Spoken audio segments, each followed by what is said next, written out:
Yeah. What were conditions like out there tonight, Mitch, particularly in the second innings?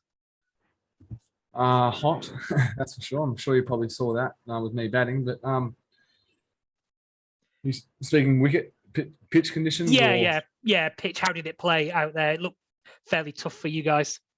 Yeah, look, it was obviously hard work. I think anywhere you play around the world, if you're 3 for 10, statistics show over however long T20 cricket's been played, it's always hard to win games of cricket from that position. So that's something that we're going to have to rectify in the next game tomorrow. Is it a concern that you've stumbled against spin again early in a series, as sort of happened in the Caribbean? Obviously, we all want to get better at playing spin, and I think in these conditions, there's no hiding behind the fact that it's tough. And we were able to keep Bangladesh, who play in these conditions and have played in these conditions their whole life, to 130.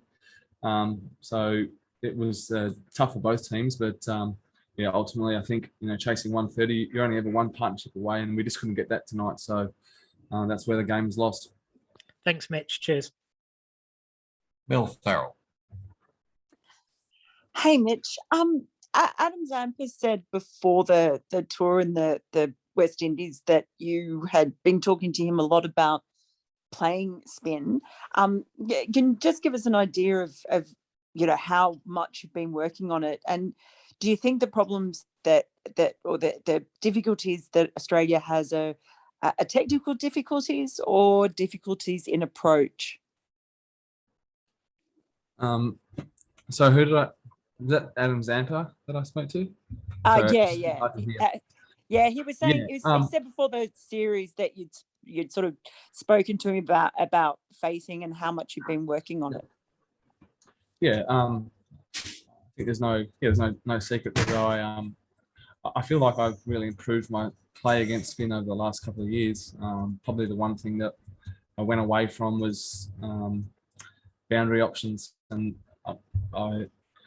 I think playing in Australia, you obviously face a lot more quick bowling. So for me, certainly playing at Perth Stadium for the Scorchers and playing at the Wacker, spin is something that you can sit on, and you face a lot more quick bowling. So I think I just tried to evolve my game to a point where I've had a bit more options for boundaries, certainly over here. And I feel like it's coming along really well. So, hopefully I can just keep getting better. And probably something that I hadn't done in the past is speak to Zamps and Ashton, Agar and guys like that, and feed off them as to where they think I can get better. And I've absolutely loved my relationship with those two the last couple of years. And I'll keep trying to learn off them. Some of the best players in the world now. So I'd be silly if I didn't try and learn off them. And do you think that the issues that sort of seem wider issues within the Australian team in playing spin, do you think they're technical, or is it a matter of approach or just experience? I'm not really. I'm not here to sort of comment on other guys and their techniques and how they play spin. I think that we've got some really good players of spin in this team, and you look at the team at full strength. Aaron Finch, great player of spin. David Warner, great player of spin. Steve Smith, great player of spin. Glenn Maxwell, amazing player of spin. Marcus Stoinis, extremely powerful player of spin. So I don't think it's a case of us not being able to spin. I mean, in these conditions, you face 12 or however many overs of spin you face, and you've got to take risks. You're gonna fall to them. But I certainly think that this group here, we're not hiding behind the fact that we're going to face a lot of spin here. It's going to be a challenge, and we've got to be up and about for it. But I think we've still got some really good players of spin here, and hopefully we'll see that in the next few games. Thanks, Mitch, and a big fan of the Mo. Thanks. Dan Bredig. Hi, Mitch. First question is just about, obviously you've been batting at 3 and doing very well in that position, but you've also done a lot of damage, I guess, batting sort of 4-5 for the Scorchers in the Big Bash. Like, can you see yourself fulfilling either of those roles at the World Cup? Um, yeah, look, I mean, for me, I'll bat wherever I'm told in the Australian cricket team. I just love being a part of it. So, yeah, I think obviously my role for the Scorchers, for Western Australia and for Australia in the past has certainly been at number, sort of 4, 5, or 6, even at times 7. And yeah, I feel really comfortable in that role. Something I've done for my whole career, but I also love batting up the top of the order.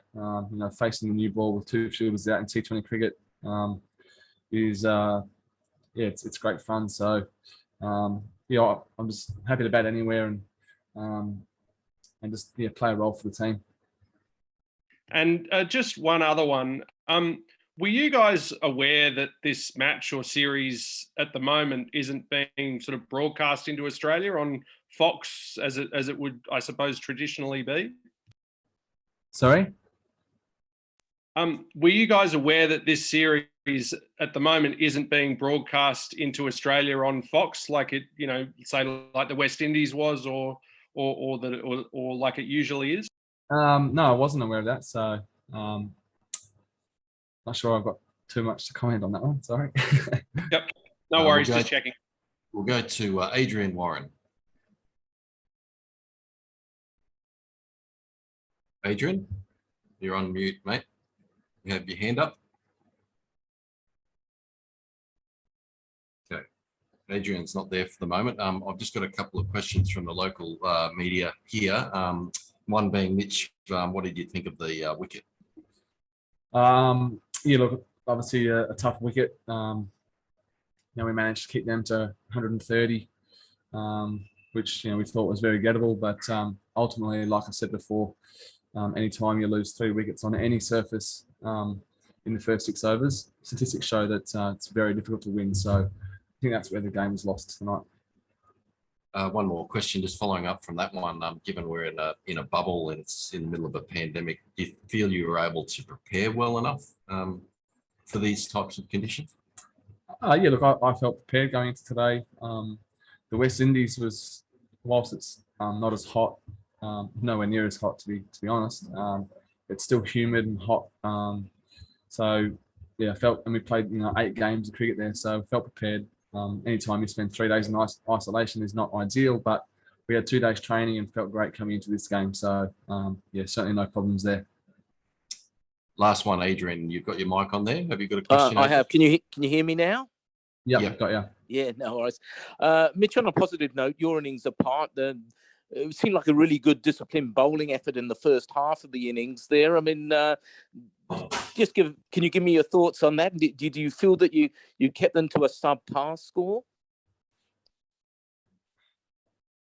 I think, yeah, 130 was definitely chaseable.